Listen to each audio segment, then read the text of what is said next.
It's true that a bad interaction with a chatbot or an AI system can be quite bad. A bad interaction with a human can be quite bad too. And technology is moving forward. As leaders, it's incumbent on all of us just to stay attuned to what the state of the art is, what's possible, and then figure out how to deploy it in the best way. There is some damage that can be done if we lean too far on the AI. And it's really about finding the balance between where does that human touch really take us to the next step, and where can that AI touch actually help everyone get the job done faster. Hello, everyone, and welcome to Experts of Experience. I'm your host, Lauren Wood. Today, I'm honored to host Justin Rose, President of Lifecycle Solutions Supply Management and Customer Success at John Deere. We know that data-driven companies are outperforming their competition. That is a fact. But connecting all of your data is not easy. And thankfully, Salesforce is here to help. With their data cloud, you can unlock value from your trapped data. So head on over to salesforce.com/products/data to learn more. Justin, so wonderful to have you. Thank you. Title's a mouthful, huh? You got a lot going on over there. Yes, apparently so. Thanks for having me. Well, we're so excited. I've actually been really looking forward to this conversation for a while because, one, I grew up as a big John Deere fan, grew up on a farm, and, it was the coolest toy to play with. And you've also progressed a lot over the years. And I wanted to first kick it off by unpacking a little bit about the investments in new technology that John Deere has been making and how that's related to the customer experience that John Deere really envisions. I know that you've been investing in technologies like AI to weed with precision, autonomous vehicles, Starlink to connect farmers. There's lots of really cool innovations that have been coming out of the John Deere sphere. So tell us a little bit about what it is that John Deere has been up to and how that's really impacting your customer experience as a whole. Yeah, absolutely. I'd love to. Agriculture is a super fascinating industry where technology is really core to what farmers do every day. And it kind of struck me as we prepared for this that many of your subscribers probably don't know a lot about ag. So I thought I would maybe just lay out a few of the basics of how that works. Great. Let me give you an example. So there's first job you do when you're doing agriculture is planting. And, we've, maybe some of us have gardens and such, and you have an idea what that means. But on a large scale farm, you can imagine a planter that might be 100 feet wide, running through bumpy, hilly fields. They could be dry, they could be wet. They're moving at something like 10 miles per hour, and they're actually putting down 720 seeds per second at exactly the right depth into the ground. Being pulled by a tractor that's using GPS satellite correction to steer within less than 1 inch of accuracy, because you can't run over the plants that you put in a different part of the field, right? So you got to be really, really precise. And this all gets, uploaded, documented, created into a data profile for each customer, put into the cloud, accessible, and over time they can use that to optimize their operations. And so it's a pretty cool overall, ecosystem of technology. And Deere has been, really at the forefront of accelerating that. And I say accelerating because in a lot of ways, we're bringing technology more quickly, more broadly to the market than we ever have before. You talked about some of the innovations. We have autonomous tractors running in fields right now as we speak. We have computer vision and machine learning algorithms helping us determine in a field what's a plant versus what's a weed, and only putting chemicals on the things that are weeds, only putting chemicals on the things that are weeds. We have Starlink, as you mentioned, a partnership with SpaceX that we just launched that will help in rural areas create persistent connectivity of that technology. So it's super, super, super cool stuff. Now, the problem is we also have to be realistic about the barriers our customers face. And so what we see is that a lot of this technology on an upfront cost basis is super expensive. It's more than many farmers can bear, especially farmers that don't sit at that really top end of the biggest operations. And so that's an issue. And second, every farmer's operation is different. If you said you grew up on a farm, I would guess that your family thought about farming slightly differently than the family next door, and differently than the one in the county down the road. And so there's a lot of, I think, desire to really understand that the technology will work in their operations, especially when they're paying so much for it. So what we're doing is, one element of this is launching a new, what we call customer value delivery model. We're calling it solutions as a service, sort of riffing on SaaS in the technology world. And the key elements are, number one, lower upfront cost. So the customer will pay less than the full sort of cost of what that technology would require to give it to them one time. There will be a subscription attached to that. But they only pay for it when they use it, presumably when they get value out of it, when they need it, and it'll get better over time. Now, it's a pretty common concept probably to many of your subscribers, but at the end of the day, this is revolutionary in the agricultural space, and it's something that we see that could be a real accelerant to delivering technology to the farm. So you're rolling out these new technologies that are advancing the industry, and then you're making it actually accessible for all types of farmers to implement that technology and make it a part of their day-to-day workflows. It's really interesting, this pricing model that you're talking about, because it's really making it possible for so many. And I'm curious to know why you decided to take that strategy instead of just focusing on the top end, the people who can buy this technology outright, and actually open it up so that it's something that everyone can access through a subscription model. It's a what was great the question. inspiration behind that? Yeah. I think John Deere has a big mission-driven component to the company. We believe, and I wouldn't say uniquely so, but very strongly, that doing things that help us build a good business can also be good for our customers and good for the world. And so Surprise. I gave the example. Yeah, exactly. I gave the example of the computer vision and machine learning algorithms for our See and Spray technology. And I said that it helps put chemicals only on the weeds in the field. That reduces the total amount of herbicide deposited on the field by something like 2/3. And so that is just naturally goodness for the earth. We're putting less chemicals into the earth. The farmer's saving money because they're spending 2/3 less on the chemicals. And of course, we get the right to say, hey, we'd like a share of that value that we're helping you create. And it's a good business for us too. And for us, then the question is, how do you democratize that across as many acres, as many farms, as many customers as possible? And that's what I think leads us to that business model that I mentioned, the pricing model that I mentioned. We can't just go to the large farmers. They could afford it, but we have an aspiration to get that technology as ubiquitously, driven across North America, South America, Europe, the world, as we possibly can. I really appreciate that. And also, as someone who has been working in the environmental space for much of my career, whether it was my actual job or a passion project, when we find those win-win-win situations, that's really where we can make big change. So it's really inspiring to hear that that's something that John Deere is really committed to.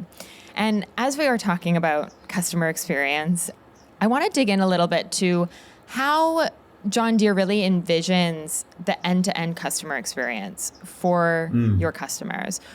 What is the kind of is there a guiding light or kind of a goal or a vision, a mission statement perhaps that you have? First thing to say is our customer experience is a hybrid. So obviously, as the manufacturer of the equipment, we help steward the customer's data, build the digital platforms for them to engage. But we have a really, really important partner, which is our dealer network. They are, distributed, boots on the ground, building relationships for decades, in some cases tens of decades, or 5 or more decades with their customer base. And so they play a really, really significant role in helping us deploy technology, drive adoption with our customers, and then help service and support them. But it's one integrated face to the customer. That's what we're going for, that, we're supporting our dealers are supporting our customers. We're all collaborating to do that directly. When I think about technology in particular, for us, it really has to be an end-to-end approach. And so there's a value-based sale that is much different than what we've done historically. So being able to say not just that the equipment has more horsepower or it should be more reliable, but rather if you use this technology, it will save you money in some other part of your operations or help you get more yield out of the field. That's a different type of selling motion than we've historically been accustomed to. But it's obviously the starting point of this, because that's how we get the customers interested. We get them in the door, along with the lower upfront price to reduce the friction to them actually trialing and ultimately using the technology. Then it's about, okay, let's welcome them to the community. Let's help them understand, how others are using this technology to its fullest extent, how they can get set up for success in their first days of the new season as they get out in the field. So we have, education, we have training, we have a lot of investment there. Now they're in the field. Let's make sure that they know how to use it, that they can turn it on the first time. Let's document the value and make it really clear to them what they got for, what they paid for. And ultimately that goes through where, hopefully the renewal at the end of the season is the easiest decision they've made, because we've made it clear at each step before that there's a ton of value. We've made it easy for you to use, and you felt great when you went into the field the first time. You were well prepared. It's an interesting journey, actually, because you have these distributors who, and tell me if I'm wrong, but they're not part of John Deere. They're a third party. Correct. They're for the most independent. part. Yep. And so how do you ensure that you have a really great customer experience end to end when someone else is owning such a key part of it? It's a really good question. And I actually think it's an advantage for us. And so, when you think about a really big corporation, what are we good at? We are good at running a global supply chain, getting parts at the right time, lots of processes to, resolve issues we've had in the past and make sure that things run smoothly. What our dealers, I would say, excel at is they are just hair on fire, every day serving customers. Of course they have processes that they follow, but they do whatever they need to do to get the job done.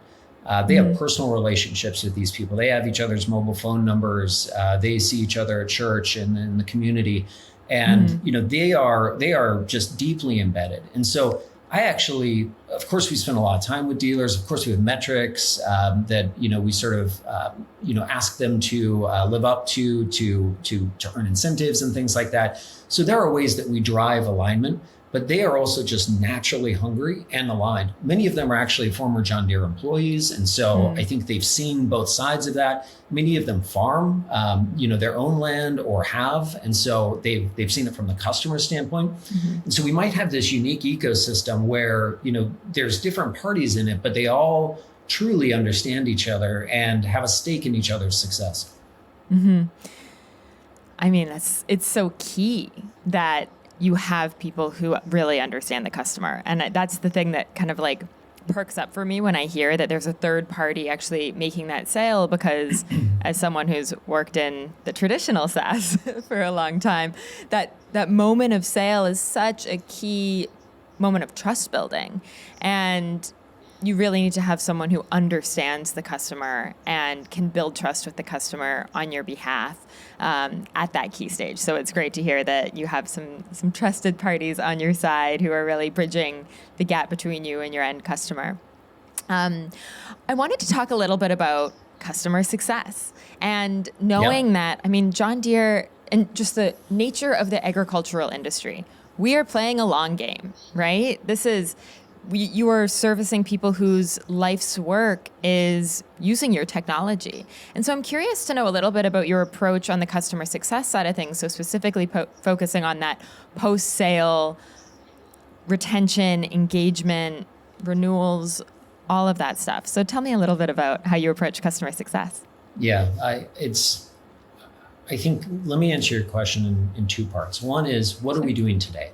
And so, as I mentioned, the tools and the equipment, the software, the hardware that we put into the field, these are businesses. We sit at sort of a weird hybrid where it's individuals buying, but really think about them. It's more of a B2B sale than I think many people would appreciate in terms of how we go to market. And because it's B2B, the pitch is that there's value there. The promise is that there's value there.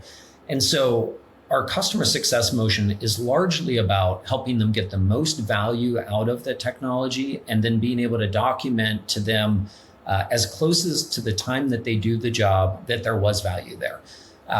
Put another way, if you think about farming, you might plant in April and harvest in August, September, and maybe even October in some parts of the country.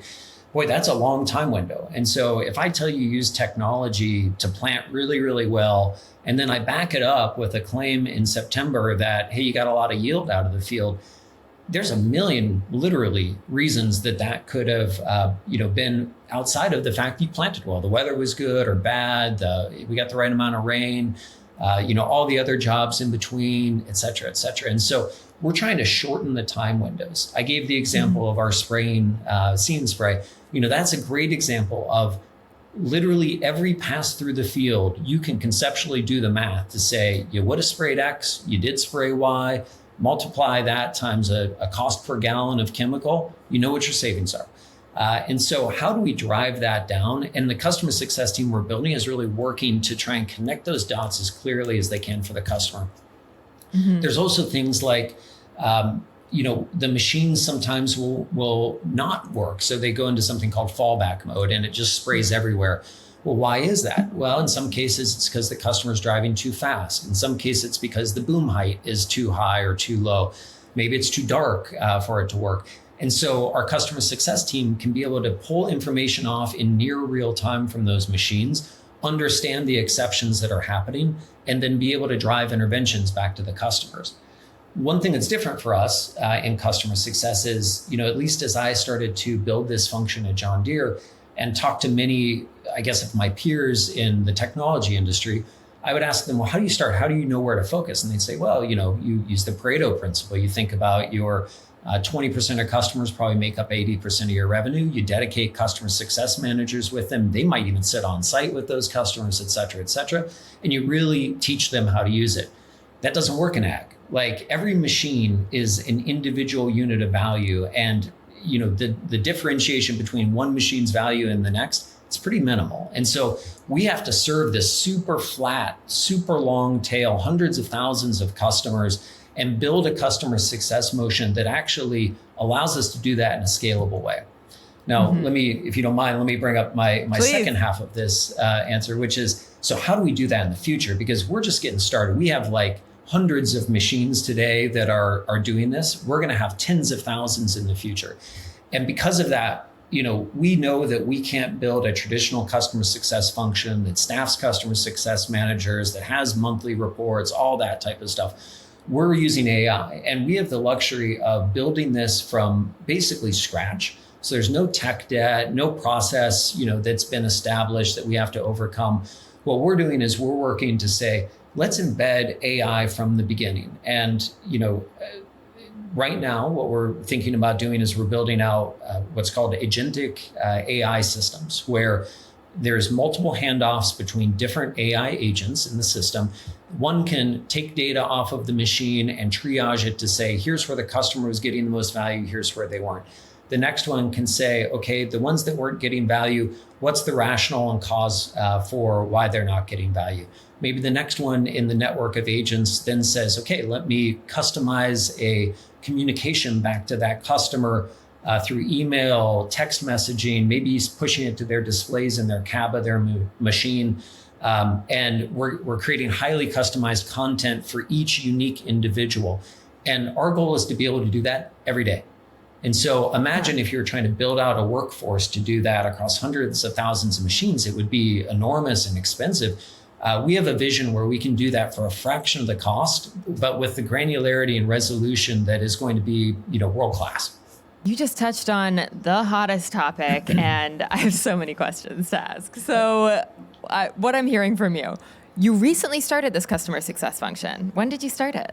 Yeah, so I actually joined John Deere only about 18 months ago, as a part of the team to drive this customer value transformation, the SaaS transformation I talked about. Mm-hmm. And so, before that, of course, we've done things to help our customers be successful, but I would generally describe it more in a more traditional customer support realm, where it's reactive, they come to us, et cetera, et cetera. This proactive customer success where we have a stake in them using the technology and getting the most value out of it, that's new in the last, call it 12 months. Cool. Wow. So you really have a blank slate to build this customer success function on, which is, having done it myself in startup companies more so than very established companies, it's kind of nice when you get to just start it from scratch. And like you said, you don't have those legacy technologies and processes that you need to rebuild. So you had said agentic AI systems? Yeah, Did I hear agentic. that So right? think like agent, Agentic. a mix of agents that are individually tuned to comprise sort of serve a bigger whole, if you will. Got it. But those are AIs. They're not real people. Correct. Not real people. And is this something you're building on your own, or are you using other technology? Yeah, of course. I mean, we right now, we're pretty open. So, I guess it changes every day. But as we speak here in the going into summer of 2024, we're working with all the leading providers and the leading models to try to figure out what works best in our context and how we actually build that. I think what's different about what others have done to this point is this, what I'm calling an agentic model. Because instead of just saying we're going to have one AI function that maybe you query as a chat bot or whatever, this is building a flexible set of tools that you can reconfigure.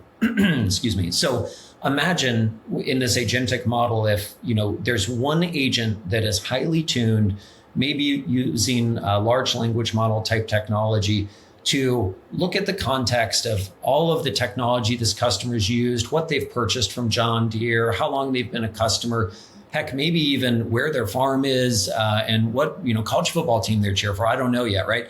But it takes all of that context and then it creates a really personalized, crafted message to that customer based on whatever a different agent told it needs to communicate. So it doesn't have to be the master of all domains individually, but it's really good at one specific thing and really well tuned to that.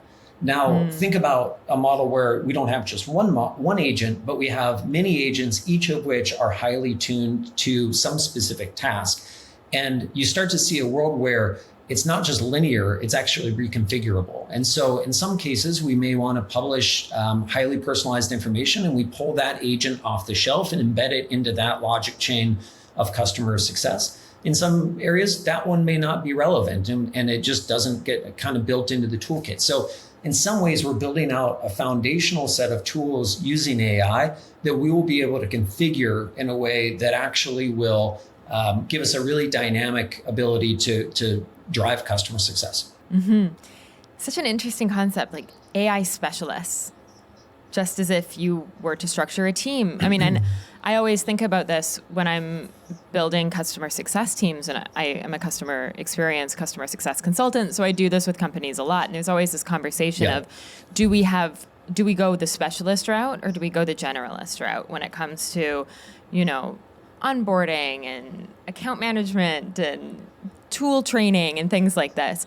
And it's a really interesting concept to focus on having a bunch of AI specialists that are quite malleable in a way in terms of where you put them. There's less culture change that happens if you decide, okay, we went the wrong route. We want to change this. We want to put someone else into this flow. I can imagine it allows you to be a lot more versatile in terms of how you're actually going about supporting your customers. That's super the goal. interesting. And then getting scale, right? So it's reusable across the enterprise. You don't have to deploy that agent into the next product. We don't need another human agent. We just say, let's draw on that agent's capabilities into the next version of the customer success function or next product or geography we want to target. And by the way, you probably know this, but all of this is instantly doable in every language. And so, there's all kinds, again, of value to being able to lead with technology. Well, that was my next question is, where do the people come into this? Because I think this is a huge topic of conversation at the moment, especially in the customer experience space, because we see what AI can do. And we also know that the human touch goes so far in terms of building trust with a customer and can really, tailor exactly what we need to that customer. And I also know that one bad interaction with a customer and a chatbot can really sour that relationship. And so how are you approaching that? Like, what's the breakdown, or if you can shed a little light on like where the human's role is in this AI success system? Yeah, great question. Still important. The good news for all of us is that, we're not totally useless yet, but we're not getting replaced. I think, look, not today. That's why we need to timestamp this, because who knows, but at some point this might be all irrelevant. But so upfront, clearly in the design, there's a key role. So how do we actually train these models, train these agents, configure the agents in a way that leads to a really good customer success experience for our end customers? Then I think in the middle, you've got, when you're delivering that experience, there's obviously a role of escalations where, if there's an issue that's at a certain level, or some indication that, we're not getting through, or the customer's not satisfied with what they're getting, you'll always have a backstop, whether that's our dealer personnel or John Deere, corporation employees that will be customer success managers and agents that will be able to step in and help the customer.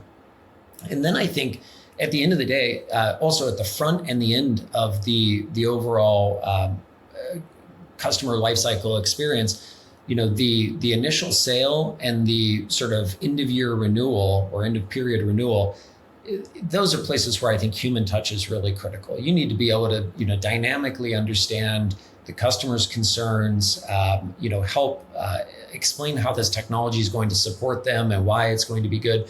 And then, the human touch of sitting down to say, hey, here's the value, here's, what we can do going forward, et cetera, perhaps some cross-sell of what the next technologies that could be used are, or what others are doing. Those places, I think, are really critical places for humans to continue to be not just in the lead, but probably the lion's share of the work for some time. Mm-hmm. Completely. I mean, we have to think about what are the moments that really require a human. And I like to think of AI as kind of the bionic arm of us humans. Like, how can AI be used to allow us to focus on the things that matter most? And AI can, take care of a lot of things simultaneously really quickly. And so I always think about when I'm speaking to people about this topic, because it comes up a lot. I have founders being like, we have a no human customer experience team. And I'm like, okay, maybe, but let's actually think about that, because there is some damage that can be done if we lean too far on the AI. And it's really about finding the balance between where does that human touch really take us to the next step, and where can that AI touch actually help everyone get the job done faster. Because I think that's, at the end of the day, like, this is the beauty of AI, and where we should really be using it is to help the customer get an answer immediately, help the customer find exactly what they need to find with the click of a button, versus a person going and sifting through documents and information to find that, just as an example. But we really need to think about, where is the human touch going to help us build trust? Because AI, this is an interesting conversation with myself right now. AI can build trust, but not the way a human can, I think. I don't know. What do you think about that?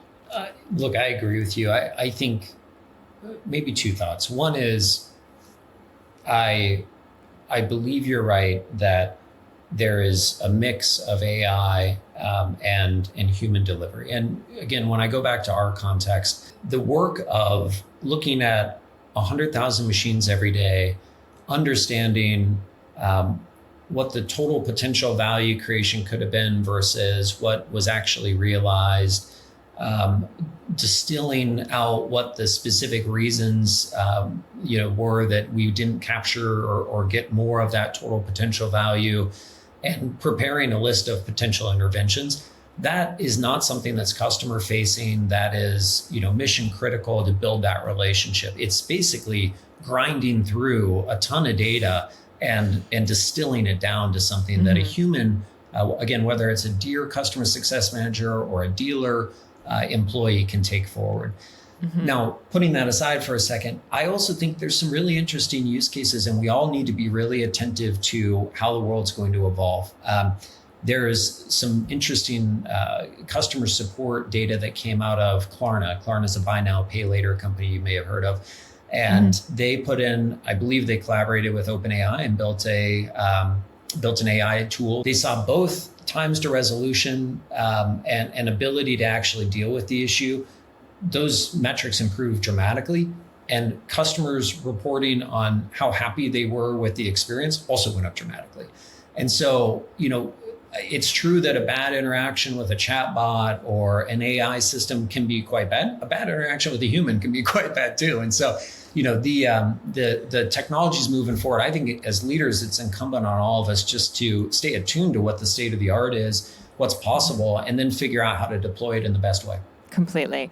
It's happening so fast. So I'm really appreciating this conversation because you've clearly been thinking about this a lot and trying something that is not a very well-walked path, let's say. People are figuring this out at this moment, but we're really in the early stages of it. So it's super fascinating to hear you share your journey here. What has been your greatest challenge in implementing this AI success solution? The biggest challenge, I think, is ultimately where to draw the line. So what I mean by that is there's lots of information we get off of the equipment or from the grower and their operations. You don't want to inundate them with, dozens of minor potential interventions each day. I'll go back to my See and Spray example again.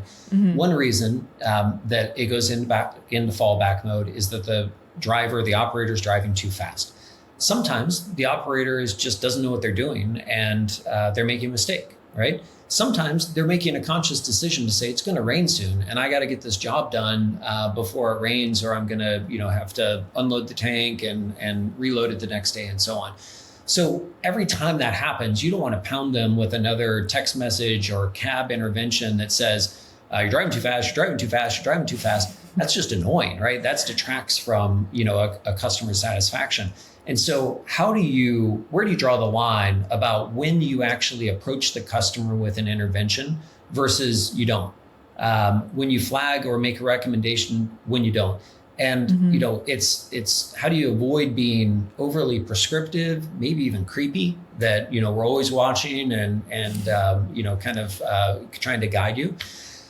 How we're dealing with that is we're trying to create, again, a bit of a tiered model. So there are things that we're able to come up with today, interventions or recommendations to a customer that we're not confident to share with them at all. But, we're trying to test how that system works, get some confidence internally.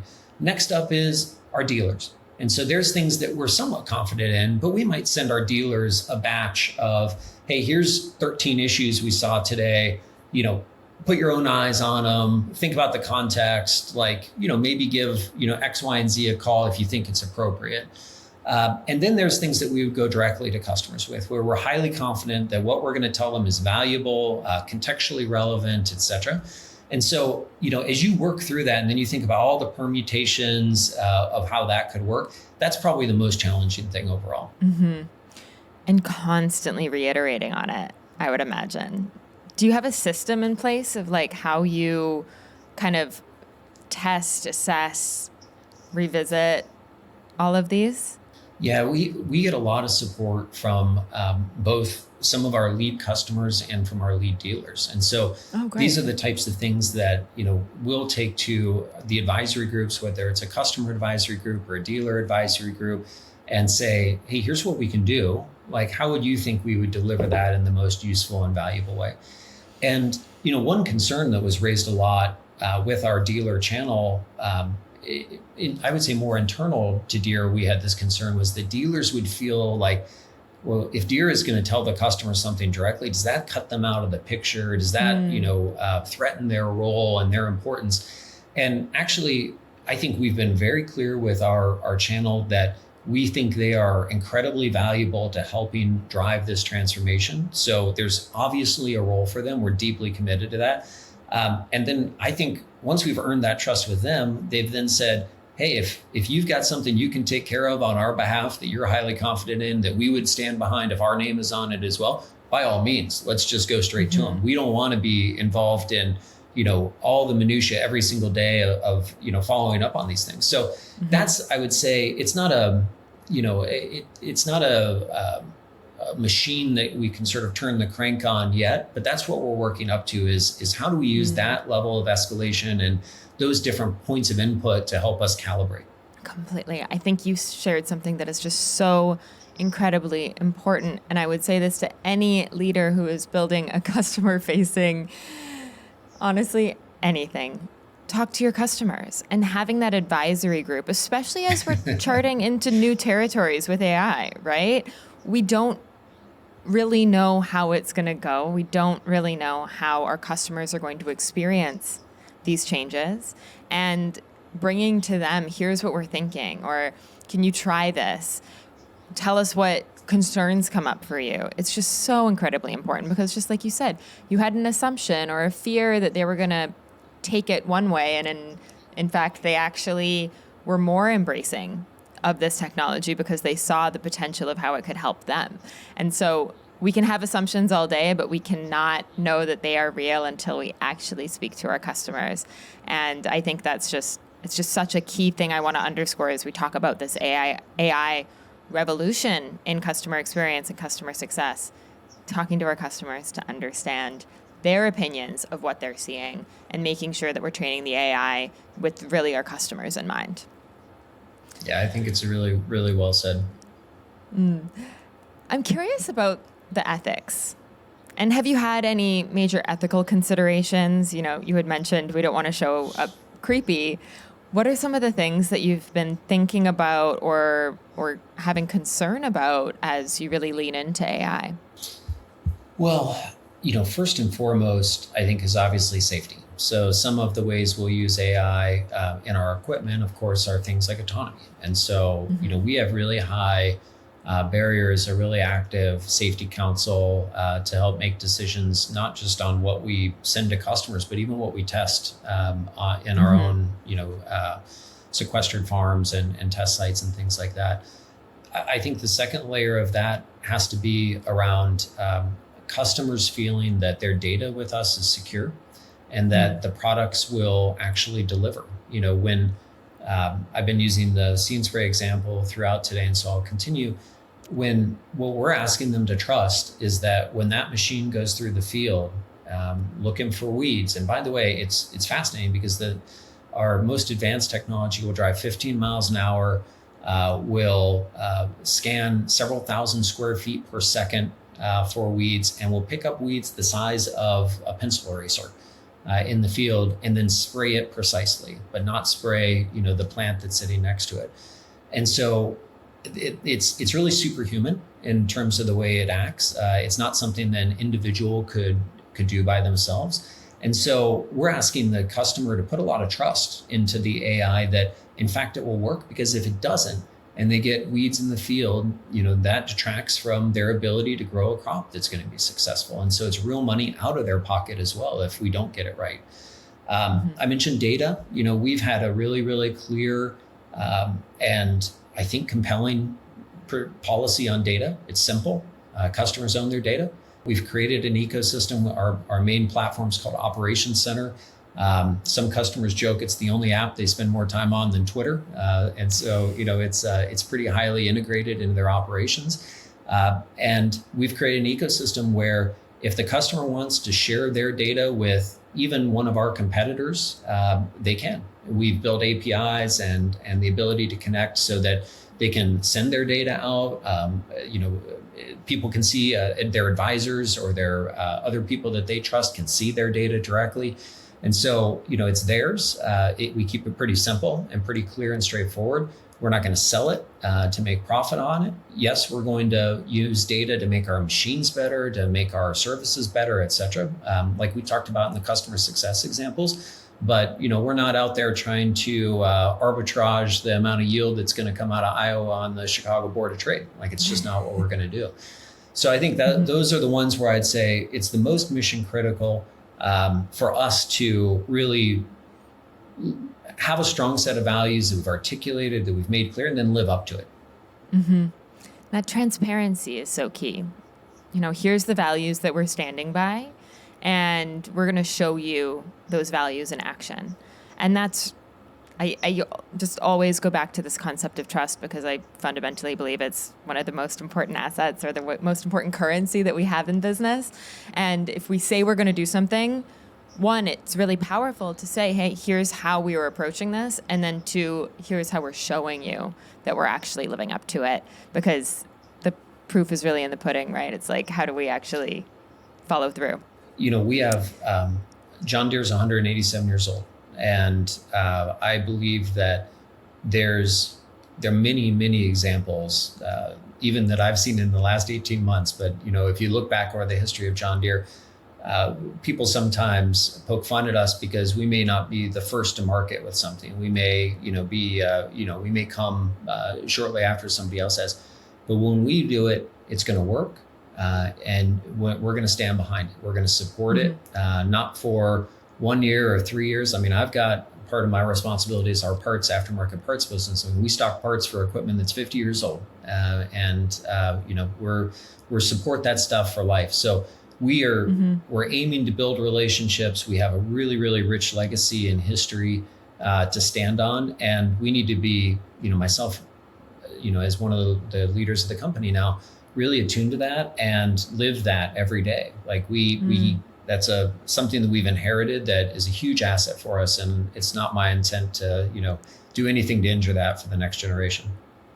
Completely. Another question for you is, do you have any resources in terms of podcasts or newsletters or websites that you often visit as you're thinking about the customer experience as a whole? Yeah, great question. You mentioned several times, and I have as well, the importance of really engaging with your customer, trying to understand them. And so for me, that starts then with really ag specific things. Several of our dealers have podcasts where they host customers, or they talk about how they're using technology. There's a great newsletter that I read, and many of us read every week, called Upstream Ag Insights, that gets deep into what is going on, not just again in equipment, but across the entire ag ecosystem. There are many things like that. So that's foundational in a way, just to understand concerns of customers, the sentiment to technology, and so on. In the broader tech sphere, to me, I've had a lot of interaction with and really appreciated the counsel of a team called the Technology Services Industry Association, or TSIA, that may be familiar to some of your subscribers. The TSIA, they started, 15 years ago would be my guess, and they were looking really at what was happening as traditional software companies went from one-time product sales to more of a services model, an ongoing subscription model, Adobe, Microsoft, et cetera, and how that transition went for them. And I think now, as more industrial companies like mine are starting to think about that same way, we can draw a lot of inspiration from those lessons of yesteryear and how other industries have navigated, hopefully with the idea that instead of it being an incredibly painful 10-year journey or whatever to transform the business, it becomes a moderately painful 3-year journey or something that's much faster and less costly for us. I also from a podcast standpoint, I tend to throw a pretty wide net and like to try to understand what's going on at the cutting edge. So, there's a podcast called Dorkesh Podcast. I listen to the All In Guys podcast, things like that, where I think that, there's just broad base of topics talking about the technology industry, what's happening. And for me, when I hear that, it helps me draw connections to my business, to my team, to what we're trying to do, and say, wow, here's what the leading AI companies are doing. How would we make that happen? How could we use that same type of tool or apply that same type of logic? Great. I mean, we got to be looking in all directions. And I really appreciate what you're sharing about staying involved in the industry and listening to what your customers and the other people servicing your customers are having to say, because that can help us to really develop innovative ideas that service our customers' true needs. And on the topic of innovation, I'm curious, how do you lead a team to innovation? It sounds like you're doing a lot of innovating throughout John Deere. And I'm wondering if you have any tips or tricks for how you really inspire the people working with you to be thinking in an innovative mindset to really create something completely new.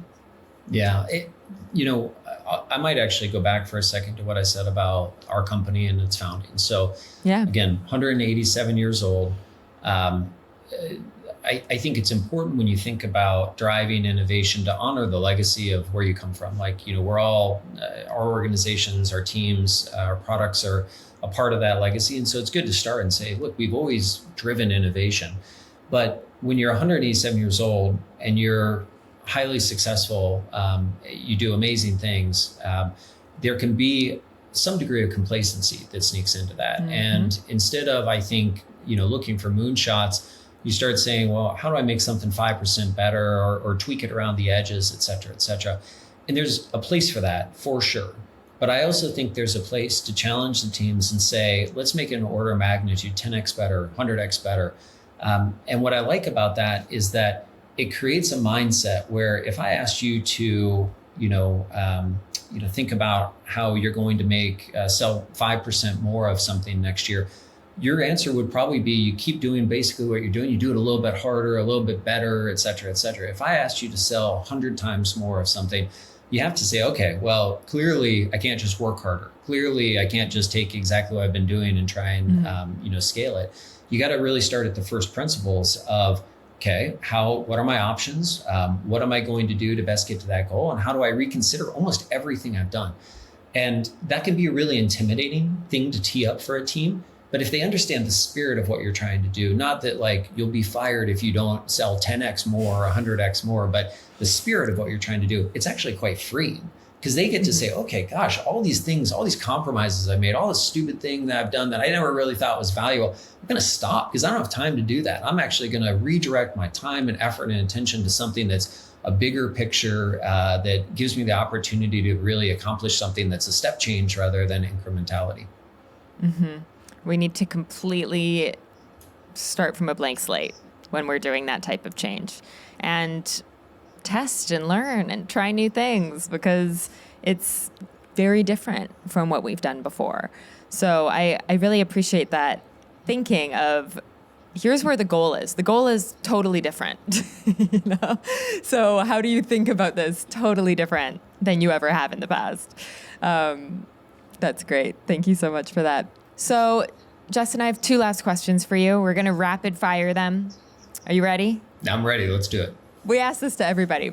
I'd love to hear about a recent experience that you had with a brand that left you impressed. Tell us a little bit about that experience. I'd probably go to Tesla, actually. So my wife drives a Tesla. And as you might know, they recently did a full self-driving trial. I was impressed. The technology had progressed a lot, from what I had seen in prior years. But what impressed me so much about it wasn't just that they had advanced the state of the art of the technology. It's that I think it's strategically really brilliant as well. And so, what better way to use AI to get more data for your system to continue to learn and improve than to give millions of users the ability to fully use the product, for a period of time, ingest all of that, learn from that, continue to advance it, really supercharging what they learned, as well as, a great experience for people where everyone I know that experienced it was like, this is pretty cool, actually. So I love things like that, both are, again, great and really cool for the customer, but you can see there's a bigger picture for the company as well. And you're kind of killing two birds with one stone. Mm-hmm. Amazing. And then my last question for you is, what is one piece of advice that every customer experience leader should hear? When I get asked this, it's kind of simple. I always say you need to be incremental. And what I mean by that is there's a lot of people that, they think their role in the organization is to carry the torch of whoever came before, or do whatever the organization, processes are, existing, processes are. And I always tell people, there's a lot of people that can do that. There's a lot of people that can, kind of keep the lights on. What are you going to do that's going to be bold, that's going to challenge your team to improve, and it's going to help the organization make one of those step change leaps like we talked about? And I think if you can't point to at least some things like that, you're at risk of kind of not being needed ultimately. So I like to challenge people, shoot for the stars, be incremental, try and make, your company, your world, a better place. Mm-hmm. Leave it better than you found it. It's great advice. Thank Amen. you so much, Justin. It's been wonderful having you on the show. Thank you for sharing all of this knowledge about AI and customer success and all the innovation that you're doing within John Deere. It's really inspiring. So thanks so much for sharing with us. Yeah, thank you, Lauren. It's been a real pleasure. All the best. Salesforce Data Cloud is a hyperscale data platform built right into Salesforce. Data Cloud helps you to better know your customers, act on AI in the flow of work, and enrich your data with open access. To learn more, visit salesforce.com/products/data.